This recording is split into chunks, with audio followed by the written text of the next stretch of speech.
Hey guys, what is up? It is the Fast Break Report here, bringing you guys another vlog. So I want to talk about Bronny James again, because his last two games in the Summer League were actually pretty good.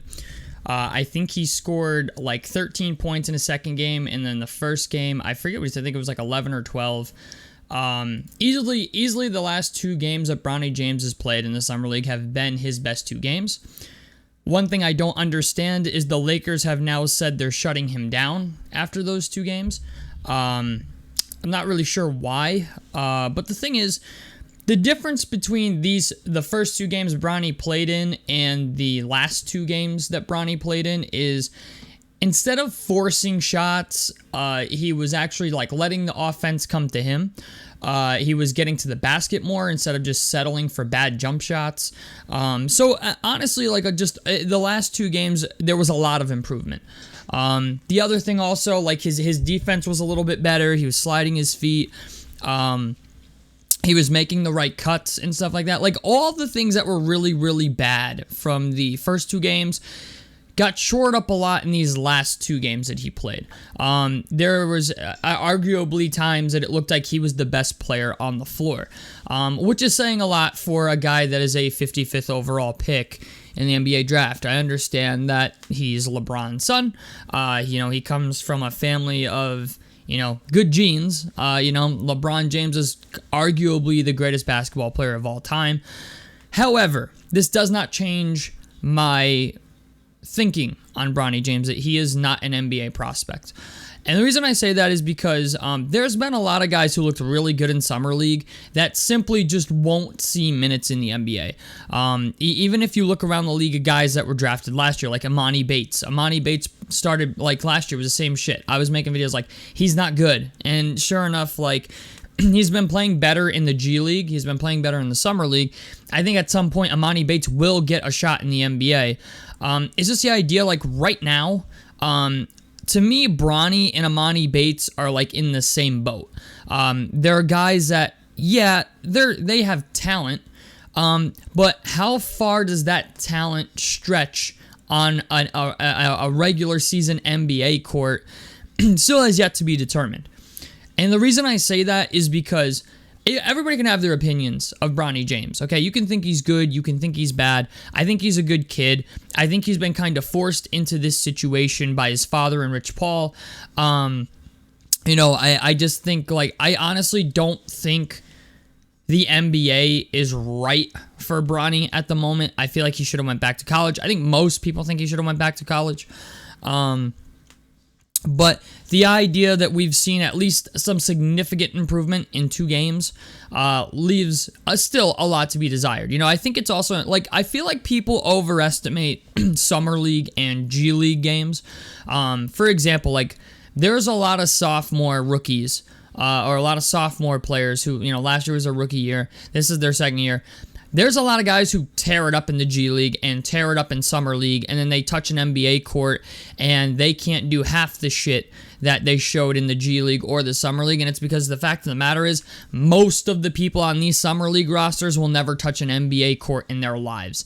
Some of them are arguably not even Division I college basketball players, some Division II, Division III, guys who are, maybe somehow managed to get an open tryout from a college somewhere where, a team is bringing them on just to see what they're capable of, or if there's somebody they maybe want to consider adding on a two-way contract.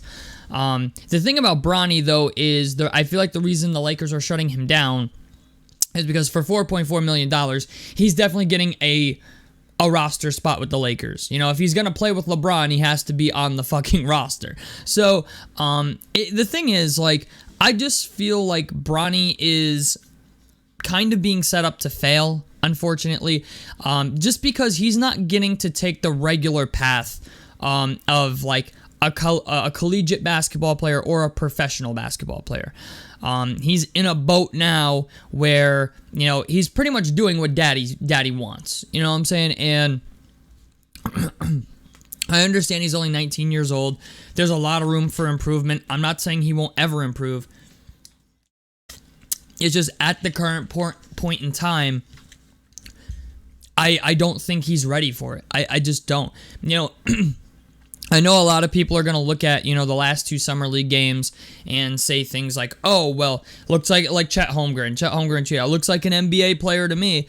And while I understand why people are saying that, at the same time, it's like Summer League is vastly different than the regular season or playoff basketball. You know what I'm saying? Like, those are 2 completely different things. And even as good as guys like Jet Howard has been, Jet Howard's a guy who's been killing it for the Orlando Magic in Summer League. He's 6'8", and the dude last season couldn't even get off the bench. He played 60 whole minutes for the Orlando Magic last season, and he's a guy that I was like relatively high on in the draft, and Summer League is at least somewhat proving me right because his statistics are fucking ridiculous. But you look around the league, and it's like, I just think to myself, if Amani Bates can't get an opportunity in the NBA, if Mac McClung can't get consistent play, what makes me think Bronny James is going to be able to get consistent play? That's the thing. Granted, he's going to the Lakers. Daddy's on the team. JJ Redick is going to be their fall guy, head coach, when they, end up having a shitty fucking record. But I feel like LeBron is going to make sure Bronny gets playing time. And honestly, to me, okay, I think that's kind of unfair. In a way, I kind of think, Bronny's getting, like everybody's been saying Bronny's earned this when I simply don't think he has. And I think it's a valid criticism. I wholeheartedly believe if his dad was not LeBron James, Bronny would have went undrafted.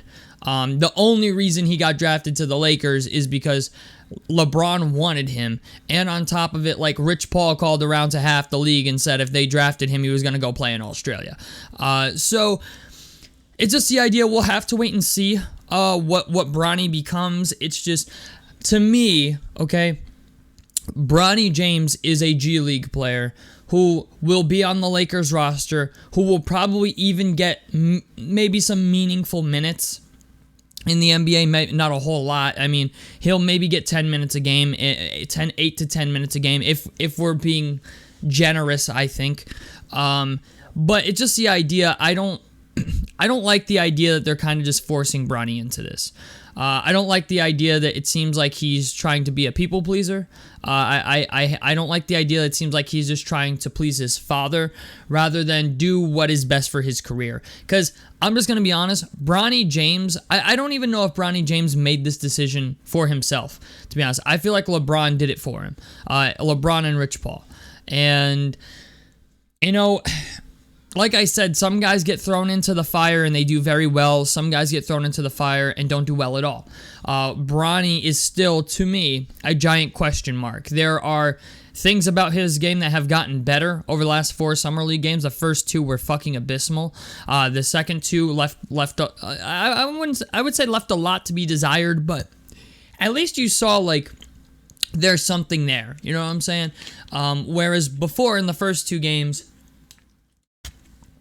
I watched him and I was like, dude, this guy doesn't even look like he belongs out there with Summer League players.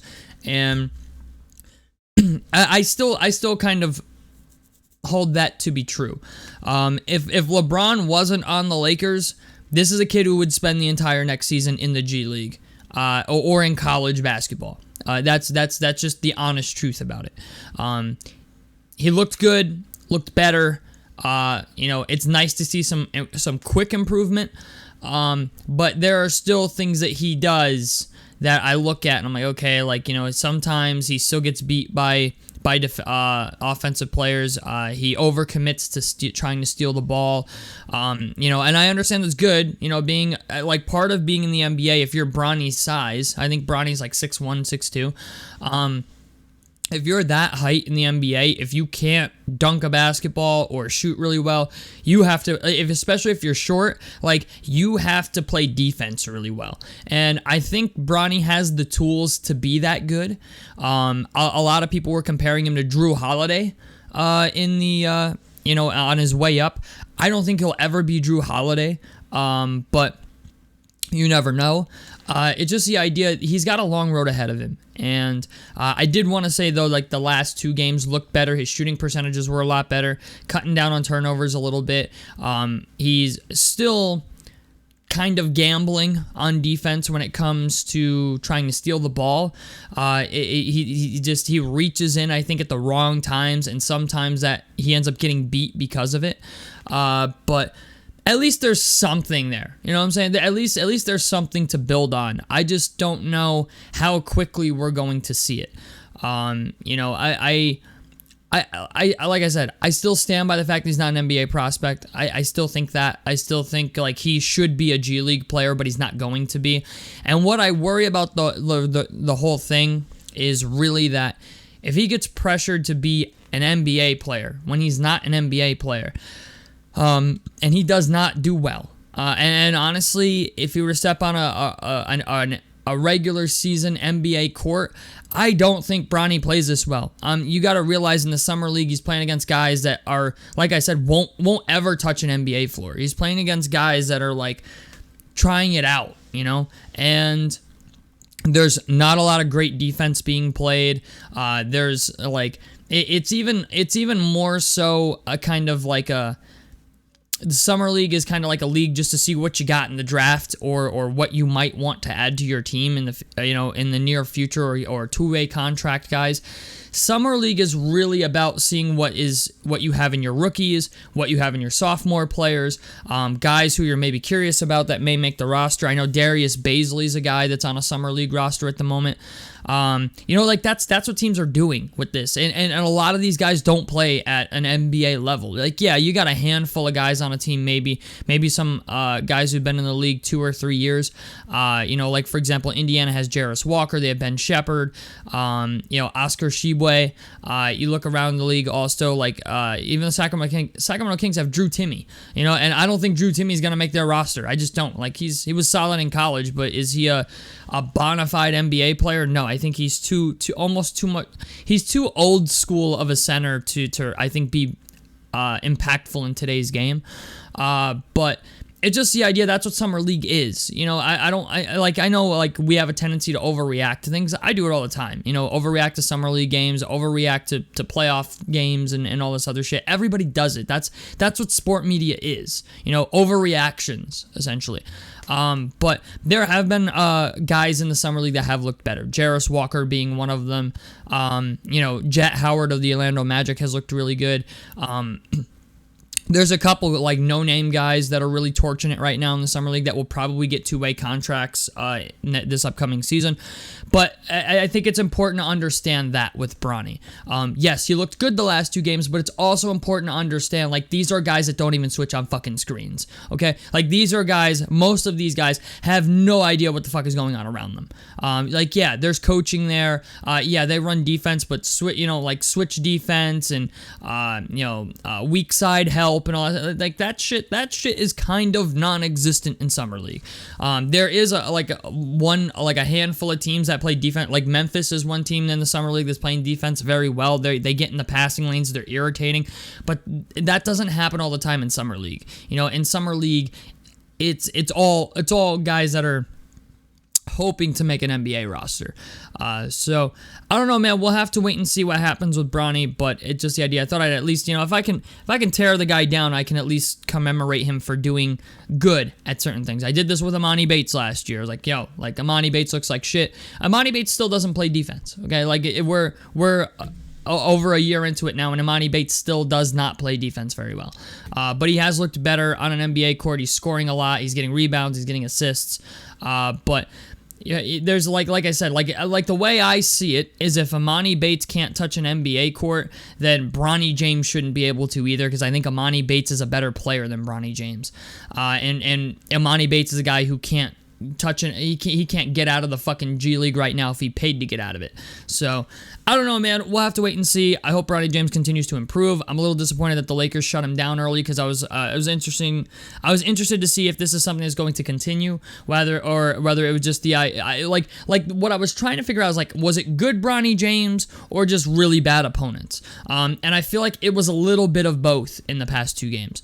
Atlanta is not exactly one of the games that Bronny had a good game against was Atlanta, and Atlanta is not exactly